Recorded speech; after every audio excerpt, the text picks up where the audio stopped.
আমরা যে বায়ু আছে, বাতাস আছে, কি করে বুঝবো? আমরা বুঝতে পারছি বাতাস আছে। বাতাসকে আমরা চোখে দেখতে পাই? বাতাসকে আমরা চোখে দেখতে পাই? বাতাসকে আমরা চোখে দেখতে পাই না।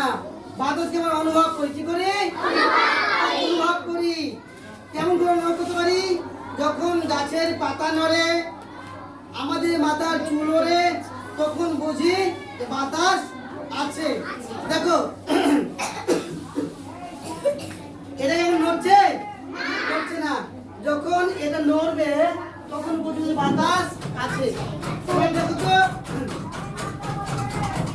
বাতাস নড়ছে, নড়ছে, আমাদের মাথার চুল উঠছে। তার মানে আমরা বাতাসকে অনুভব করতে পারি। বাতাসকে কি করতে পারি? অনুভব করতে পারি। কিভাবে অনুভব করতে পারি? যখন তাদের পাতাগুলো নড়ে, গাছের পাতাগুলো নড়ে, তখন আমরা বাতাসকে অনুভব করতে পারি। এই যে এখন গাছের পাতা নড়ছে, নড়ছে না? আমরা বুঝতে পারি যে বাতাস আছে। সবাই বলো, বাতাসকে চোখে দেখা যায় না, বাতাসকে ধরা যায় না, বাতাসকে ছোঁয়া যায় না, বাতাসকে অনুভব করা হয়। আমরা বাতাস অনুভব করি কিভাবে? যখন গাছের পাতা নড়ে, বুঝতে পারি যে বাতাস আছে। আচ্ছা, এই যে গাছের পাতা, গাছ আমাদের কি বন্ধু? গাছ আমাদের কি রে? বন্ধু। অথচ গাছ আমাদের বন্ধু কেন? এই যে গাছের পাতার রং কি বলতো? গাছের পাতার রং কি?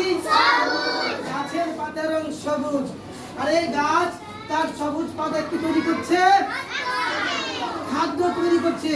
সবাই বলো, গাছ এই সবুজ পাতায় খাদ্য তৈরি করছে। সেই খাদ্যকে বলা হয় গ্লুকোজ বা শর্করা। আর ওই খাবারটাই পরোক্ষভাবে আমরা সবাই খেয়ে বেঁচে থাকি।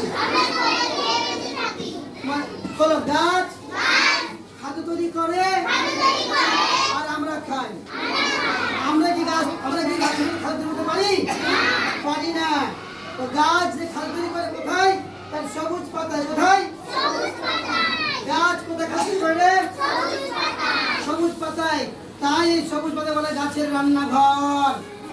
বলো, গাছের রান্নাঘর কাকে বলা হয়? গাছের রান্নাঘর কাকে বলা হয়? সবুজ পাতাকে। আর গাছ আমাদের কি দেয়? কি দেয়? অক্সিজেন দেয়। যে অক্সিজেন আমরা শ্বাস প্রশ্বাস হিসেবে নাক দিয়ে নিই না, আমরা গাছে কি দিই?